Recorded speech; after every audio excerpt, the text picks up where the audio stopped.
You ask Tiger to solve. This deals with linear equations with one unknown. The final result is x equals -6. Let's solve it step by step. Simplify the expression.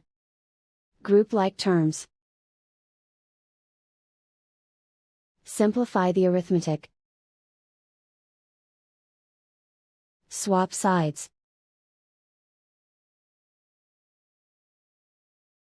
Group all constants on the right side of the equation.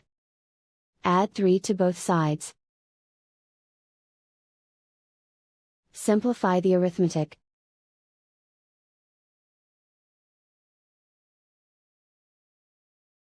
Convert the x into a positive number. Multiply both sides by -1. Remove the ones. Simplify the arithmetic. And so the final result is x equals -6.